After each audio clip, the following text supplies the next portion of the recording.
Baik, assalamualaikum warahmatullahi wabarakatuh.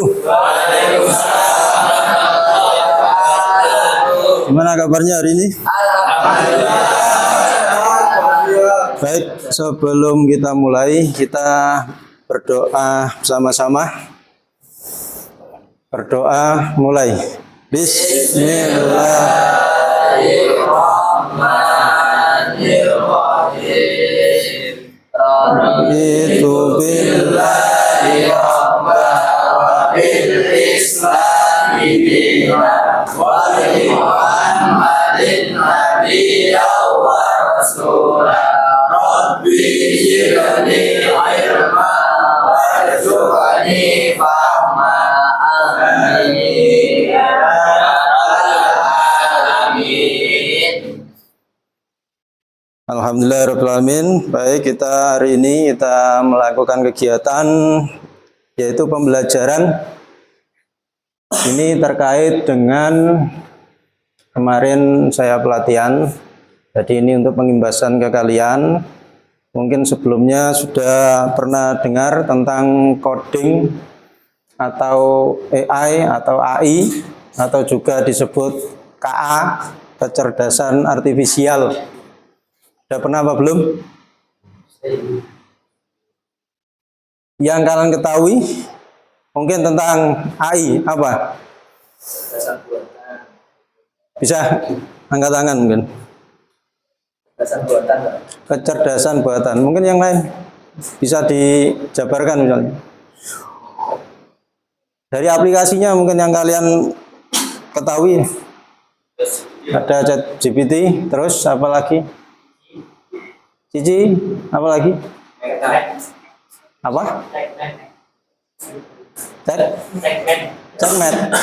Oh, iya. Dari situ mungkin kalian bisa mendefinisikan. Mungkin itu seperti apa? Dari yang kalian ketahui tentang aplikasi itu tadi loh. Mulai dari ChatGPT, mulai dari apa tadi? Cici dan seterusnya itu kira-kira apa? Definisinya apa? Apa? Gimana? Guru digital. Mungkin yang lain apa? Kira-kira kalau kalian menggunakan itu loh, hasilnya seperti apa? Ya, silakan. Mempermudah mencari jawaban, Pak. Mempermudah mencari jawaban. Oke. Ya, itu semua jawabannya nggak ada yang salah. Cuma nanti kita lebih dalami yang tepat seperti apa nanti definisinya. Jadi ini untuk coding dan AI ini kita pertama yaitu membahas tentang pengoperasian, pengaplikasian dan kolaborasi perangkat cerdas. Nah, ini berarti kaitannya dengan apa? Dengan AI ya, atau KA. Seperti apa nanti? Yang pertama,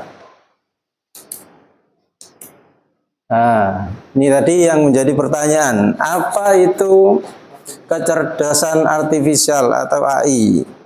Tadi banyak jawaban sekali. Ada yang jawabannya ya apa tadi untuk menjawab persoalan dan sebagainya tadi. Kalau kita definisikan AI itu yaitu apa? Nah, saya buat bahasanya lebih sederhana. Definisi sederhananya AI adalah apa? Program komputer yang dirancang untuk meniru kemampuan berpikir dan belajar manusia.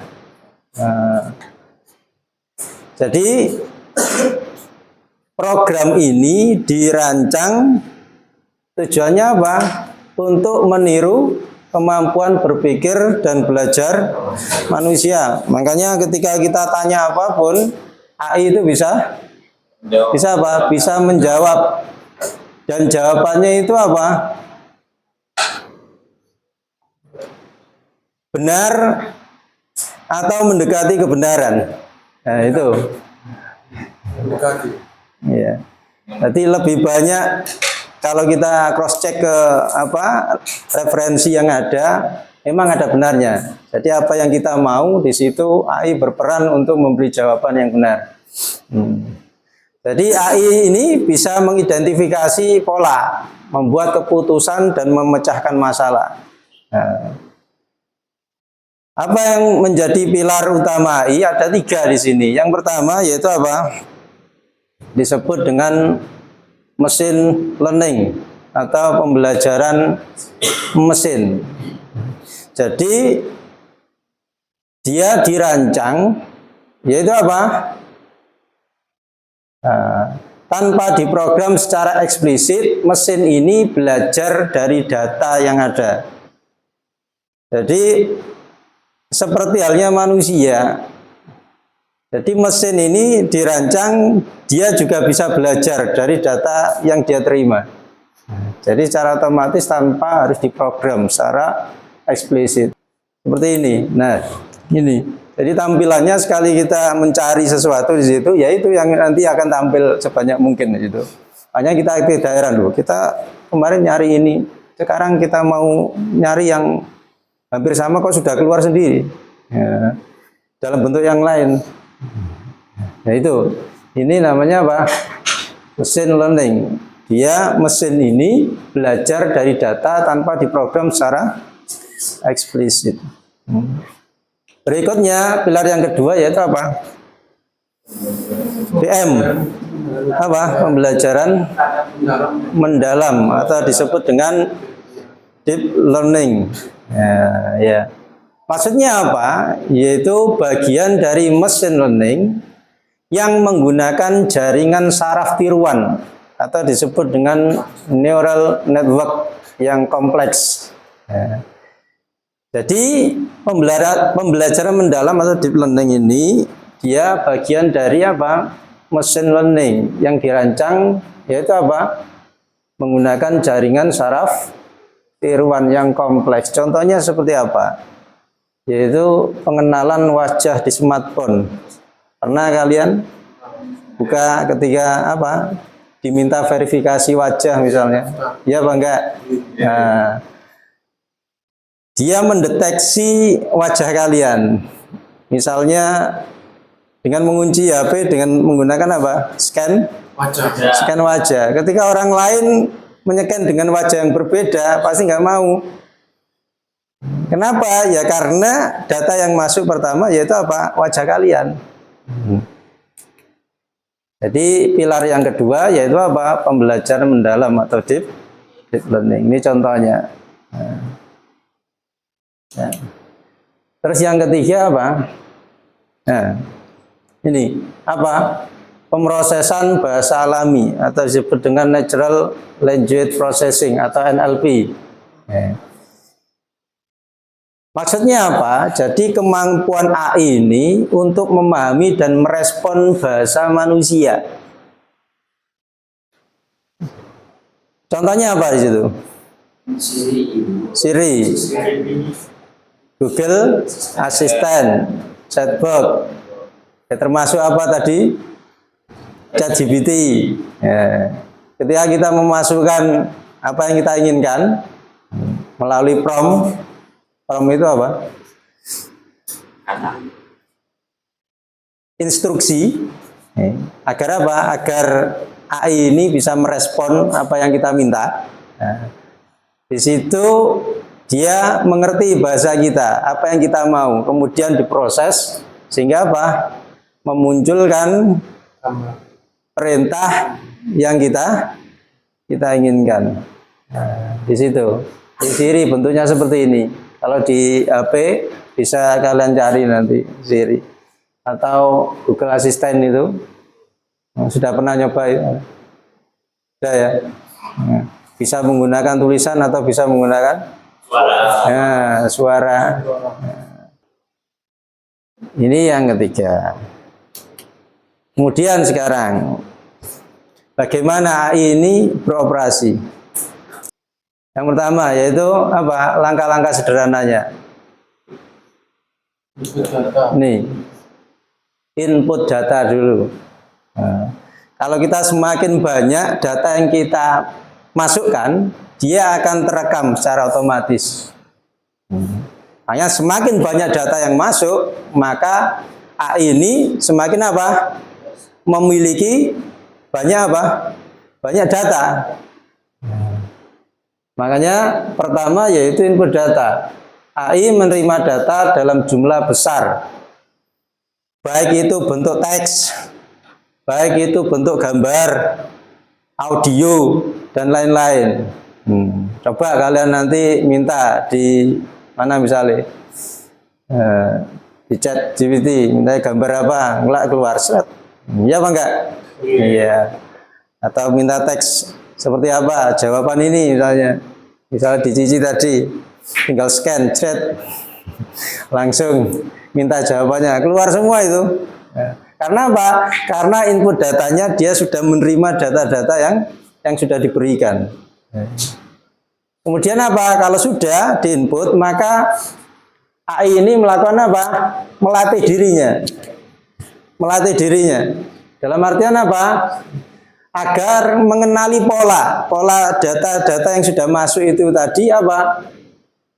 Nah, dikenali pola-polanya seperti apa, sehingga apa yang kita minta nanti polanya yang persis pasti akan apa? Muncul itu. Ya apa enggak? Ya. Kalau sudah seperti itu, maka proses berikutnya yaitu tahapan berikutnya yaitu apa? Analisis. Jadi setelah dilatih untuk mengenali pola-pola dari data yang sudah masuk itu, kemudian dianalisis. AI menganalisis data baru dan membuat prediksi atau keputusan. Kira-kira kalian memasukkan apa misalnya? Misalnya apa yang sering kalian minta di itu chat itu? Apa? Informasi tentang apa misalnya? Ya, pelajaran lah kalian. Pelajaran apa misalnya? Misalnya pelajaran matematika dengan rumus tertentu misalnya. Nah, di situ akan apa? Dia akan memprediksi seperti apa, jawaban yang akan muncul seperti apa. Kenapa kok bisa? Yaitu tadi karena dia sudah apa? Mengenali pola data yang sudah dimasukkan tadi, yang diminta ini, kemudian dianalisis sebegitu rupa sehingga apa? Muncul sebagaimana yang kita inginkan. Nah, ini analisisnya. Terus yang terakhir yaitu berupa output, yaitu apa? Memberikan hasil. Kalau sudah dianalisis, kemudian dimunculkan hasilnya. Nah, seperti ini. Kalau kita buat datanya, apa diagramnya seperti ini. Ada masukan, proses, kemudian apa luaran. Jadi datanya kita masukkan, yang kita minta, kemudian baru diproses melalui apa pelatihan analisis tadi, kemudian baru dimunculkan hasilnya. Nah, biar nggak bingung, kita analogikan. Anggap saja AI adalah seorang koki yang belajar memasaknya. Nah, jadi koki ini bisa apa? Menyediakan atau menyajikan hidangan yang lezat melalui beberapa proses, tentu ya. Nggak mungkin moro-moro terus apa? Muncul gitu, sulapan itu. Tiba-tiba apa? Nah, iya, kok tiba-tiba muncul hidangan lezat? Gak mungkin, pasti ada apa? Ada apa? Proses sebelumnya. Apa yang dilakukan? Pertama, input dulu. Inputnya apa? Berupa apa misalnya? Nah, membaca banyak resep. Kalau kita hubungkan dengan AI tadi, yaitu resepnya berupa data. Nah, dikenal dulu. Jadi resep-resep ini apa? Dibaca dulu sebanyak-banyaknya. Baru kemudian apa? Dilakukan apa? Pelatihan. Kalau sudah tahu resepnya, sudah banyak resep yang dibaca, kemudian apa? Koki ini mencoba memasak berkali-kali sampai apa? Sampai mahir.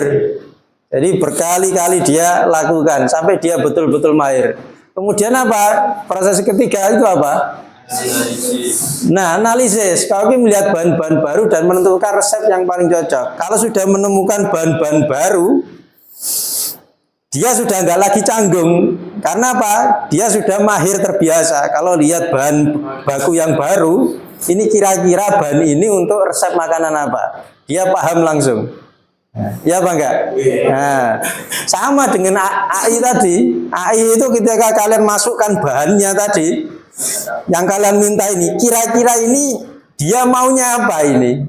Ya. Jadi dia tahu langsung, dia analisis ya. Misalnya tadi tentang apa, rumus matematika. Rumus matematika yang diminta apa ini? Kalian sodorkan bahannya, oh ini dah. Langsung dia bisa apa? Bisa menentukan rumus ini, rumus untuk apa? Karena apa? Karena dia sudah mahir melatih apa? Melatih tadi, kalau koki ibaratnya ya sudah melatih masak dari resep yang ada. Jadi data yang sudah terkumpul itu sudah dia apa? Dikenali polanya. Nah, sehingga ketika menemukan resep baru, dia apa? Sudah nggak heran, sudah nggak kaget. Karena apa?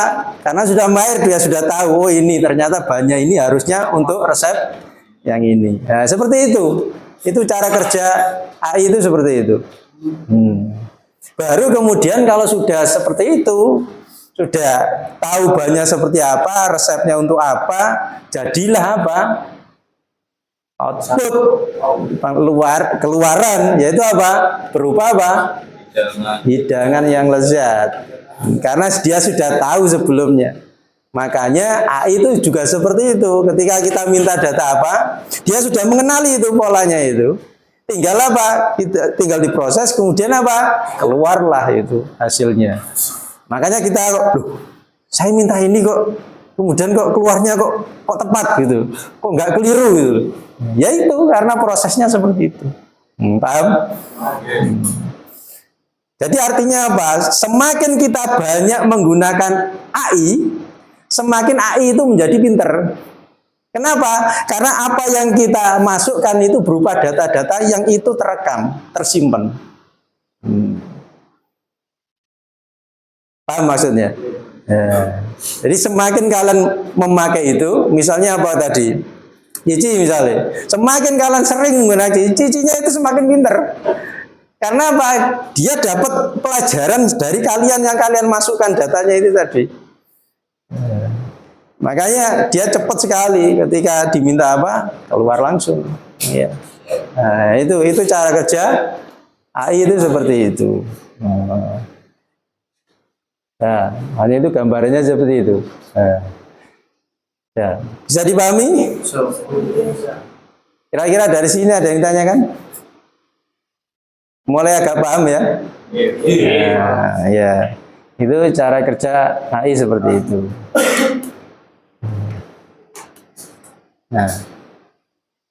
Nah, sekarang aplikasinya, penggunaan AI dalam kehidupan sehari-hari itu seperti apa sih? Maksudnya penggunaan AI sendiri itu loh, untuk apa? Mencari jawaban dari pelajaran, tugas-tugas kalian, terus apa lagi? Dalam hiburan misalnya, membuat video, editing. Yang gimana? Bisa saja, bisa. Kalian bikin video sendiri loh bisa. Atau mengubah wajah orang lain jadi wajahmu sendiri juga bisa pakai AI. Ya apa enggak? Iya, pakai remaker itu ya. Face remaker atau apa itu? Ya. Nah, kita coba ini, kita lihat. Nah, pertama, ini penggunaan AI dalam kehidupan sehari-hari sebagai asisten virtual. Seperti tadi loh, Google Assistant, terus Siri, Alexa. Kalau Siri ini apa ini? Dari produk Apple ya. Apple. Kalau Google Assistant ini produknya Google. Kalau Alexa itu apa? Produknya Amazon ini. Ini penggunaannya ya sama sebagai asisten virtual, yaitu apa? Membantu mencari informasi, mengatur alarm dan mengendalikan perangkat pintar. Seperti chatbot itu tadi, kalian minta apa dia layani, kalian berkomunikasi seperti apa dia juga masih layani. Dan yang kedua apa lagi penggunanya? Rekomendasi konten. Seperti apa? Yaitu tadi algoritma Netflix, YouTube, ya Spotify, yaitu di situ apa? Menawarkan film, video, dan musik yang sesuai dengan selera kita. Terus lagi yang ketiga yaitu kamera dan fotografi. Tadi mengenali wajah. Atau wajah dibuat apa? Ya, kunci sandi bisa. Terus apa? Biasanya di apa? Filter.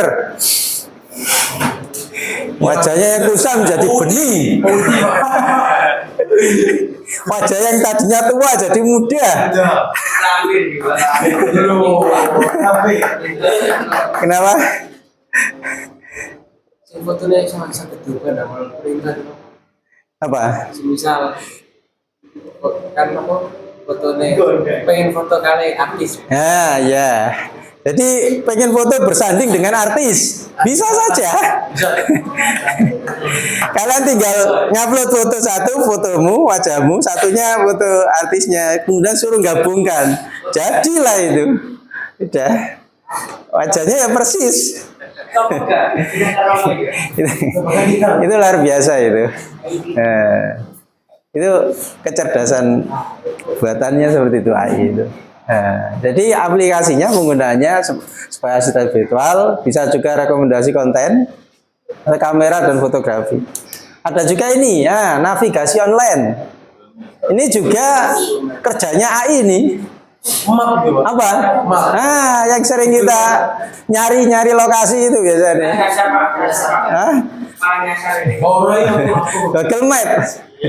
Itu hampir sama. Dia mencari apa? Titik lokasi. Ketika kita nyari mau tujuannya kemana, tinggal dituliskan alamatnya di situ.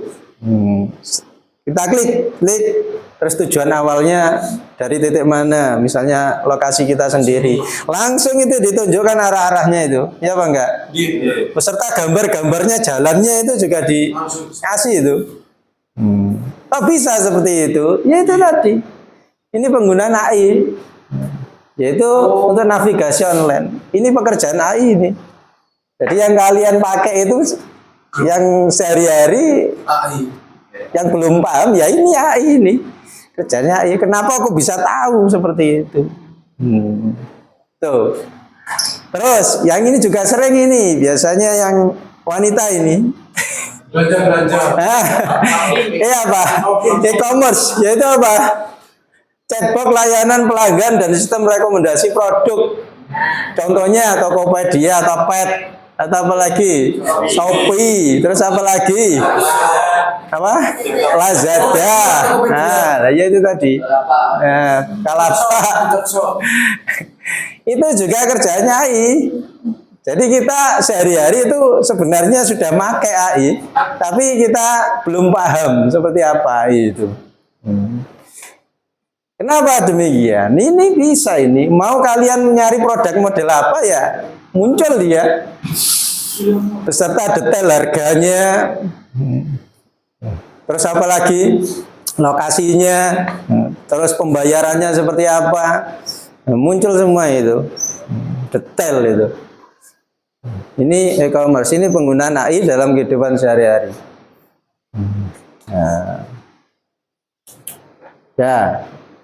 Nah, sekarang ini kolaborasi manusia dan AI. Ingat, walaupun secerdas-cerdasnya AI bukan pengganti manusia. Tapi apa? Tapi sebagai partner. Partner itu apa sih? Rekan kerja di dalam kehidupan kita. Karena bagaimanapun namanya AI, kecerdasan buatan, yang bikin siapa? Ya manusia. Kalau yang alami ya Tuhan yang bikin, Allah yang bikin. Makanya bagaimanapun AI yaitu bukan pengganti manusia, tapi sebagai partner. Contohnya apa? AI sebagai alat bantu, misalnya di sekolah AI, yaitu apa? Membantu, ya mencari referensi, bikin ringkasan, terus apa lagi? Ngoreksi tata bahasa dalam apa? Kita apa? Mempelajari tentang bahasa Inggris misalnya, kita nyusun bahasanya, kemudian kita cek di sini Grammarly itu sudah benar apa enggak, itu bisa cross check itu, dia bisa membenarkan atau menyalahkan itu. Jadi mengoreksi apa yang sudah kita minta, itu namanya Grammarly. Itu penggunaannya di sekolah alat bantu. Terus yang berikutnya di dalam seni juga sama, AI itu apa? AI bisa menciptakan karya seni digital, ya apa enggak? Ya. Kita minta bikinkan apa misalnya, gambar apa misalnya, dengan ciri-ciri demikian sedetail mungkin misalnya. Misalnya buatkan gambar robot dengan tinggi sekian meter, terus bahan karet misalnya. Emang ada ya robot bahan karet. Terus kemudian apa? Menyerupai bentuk wajah manusia dengan kulit berwarna demikian dan seterusnya, berjenis kelamin demikian. Itu nanti akan muncul seret, dibikinkan gambar seperti itu. Makanya nanti kita coba nanti praktek lah. Ini coba praktek sedikit ini. Ya, biar kita lebih apa ini? Lebih tergugah, lebih menarik nanti. Iya, lebih paham tentunya. Nah, dalam seni ini AI bisa menciptakan karya seni digital. Misalnya apa itu? Mid Journey itu, ya, aplikasinya atau DALL-E, ya. Atau musik, di mana seniman menjadi direktur kreatif yang mengarahkan AI. Jadi tetap bagaimanapun yang menjadi apa kontrolnya yaitu manusia. Oh, berarti ini Pak ya? Iya.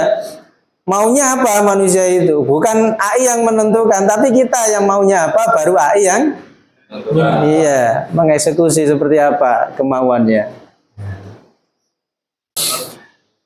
Lalu yang ketiga, dalam sains, AI membantu ilmuwan menganalisis data genetik, memprediksi struktur protein atau menemukan obat baru lebih cepat. Ini biasanya di bidang apa? Kesehatan, kedokteran, ya apa enggak? AI sekarang dipakai untuk bidang kedokteran. Kalau dulu mungkin mendeteksi penyakit itu harus dibedah dulu. Sekarang enggak. Cukup menggunakan apa? Iya, alat kecil dimasukkan. Ya, seperti chip itu, Absul. Masuk sini, kemudian bisa dilihat di layar itu. Dan gangguannya muncul semua itu, di situ. Secanggih itu. Ya itu peran AI di situ. Kira-kira ini nanti obatnya yang cocok seperti apa ini? Kalau dideteksi ada penyakit seperti ini, obatnya yang cocok seperti apa? Itu langsung muncul. Tuh. Nah, makanya ini ada keunggulan Manusia. ya, kecerdasan yang alami yaitu manusia dengan kecerdasan buatan yaitu AI. Apa? Kalau manusia jelas lebih apa? Kreatif, punya kreativitas, intuisi, empati, ada punya rasa empati. Rasa saling suka.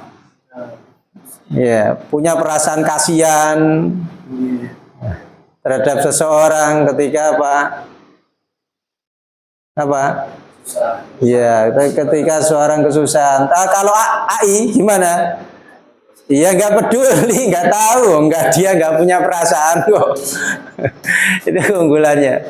Terus apa? Pemikirannya kritis. Dia mau membantah ketika apa? Itu tidak sesuai dengan apa? Dengan pemikiran dia. Iya apa enggak? Iya. Kalau AI nggak bisa. Pokoknya kita minta apa ya dimunculkan itu. Nggak bisa. Misalnya apa? Apa kita membuat pernyataan yang misalnya nggak sesuai dengan pemikiran misalnya. Contoh misalnya apa itu? Misalnya negara Indonesia itu negara kaya. Langsung di apa AI itu muncul penjelasan kenapa Indonesia kok kaya. Gak mungkin dia langsung mengkritik siapa bilang Indonesia kaya. Kalau manusia kan bisa, ya Pak enggak? Mana buktinya Indonesia kaya? Wong di daerah saya banyak yang miskin enggak? Tapi ya AI nggak mungkin seperti itu. Indonesia itu kaya. Dia langsung menjelaskan Indonesia kaya karena banyak kekayaan alam di dalamnya dan seterusnya. Nggak bantah dia, nggak kritis dia. Tapi manusia kritis. Langsung belum ada penjelasan dia langsung komentar. Siapa bilang Indonesia kaya? Wong saya sendiri masih susah makan. Ya enggak. Ya, itu yang tidak dimiliki AI, yaitu pemikiran yang kritis. Ya.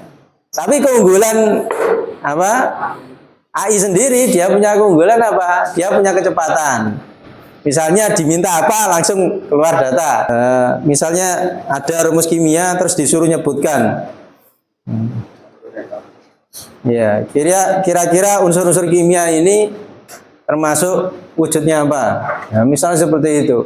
Kita mikir dulu, nyari-nyari dulu, ya Pak enggak?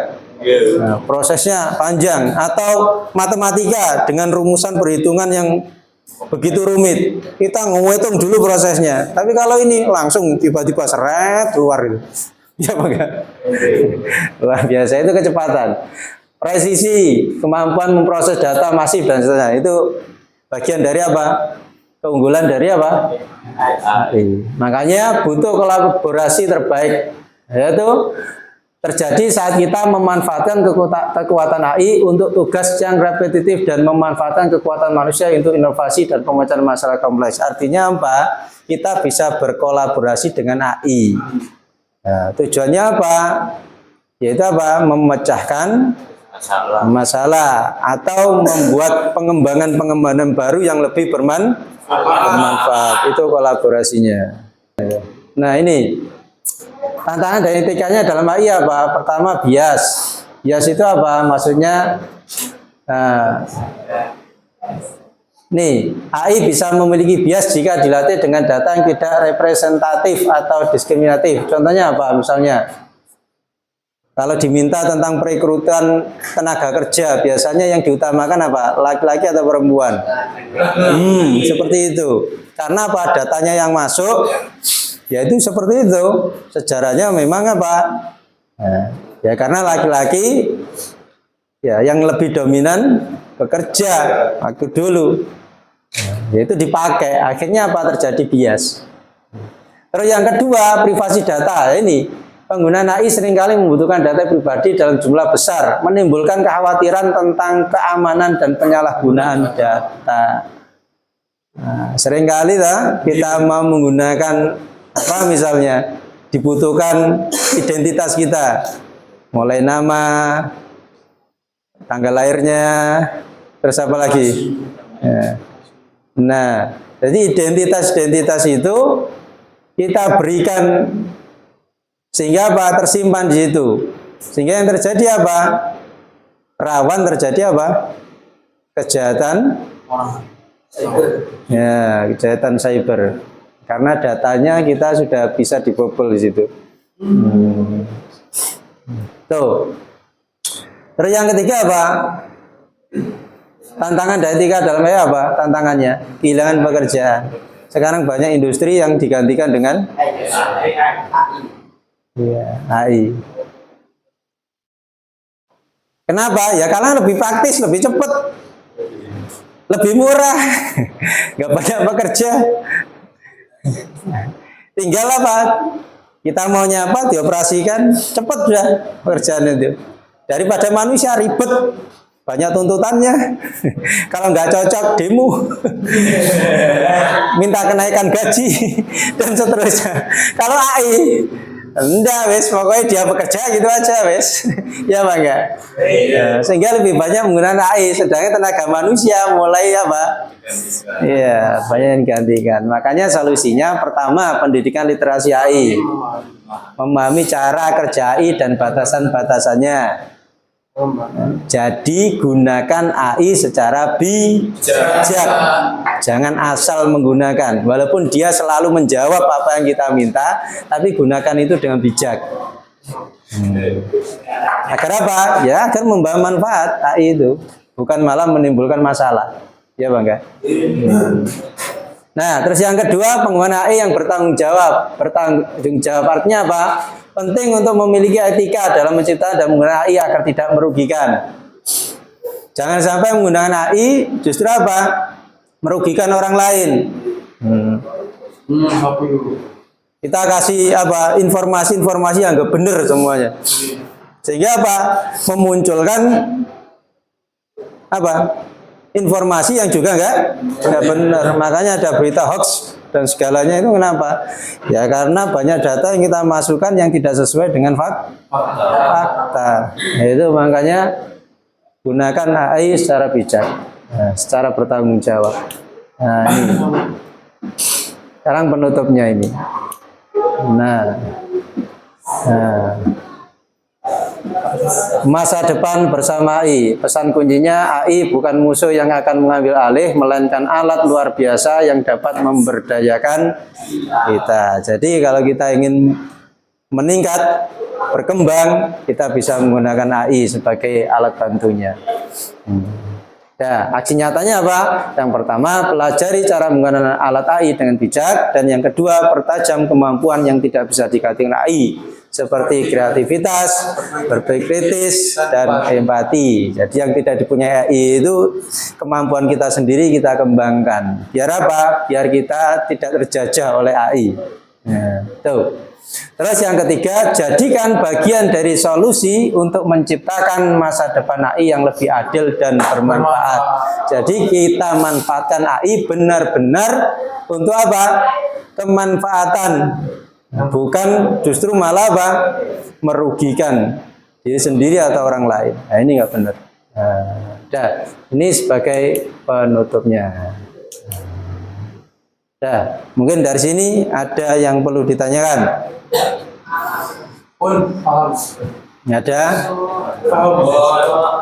Asal itu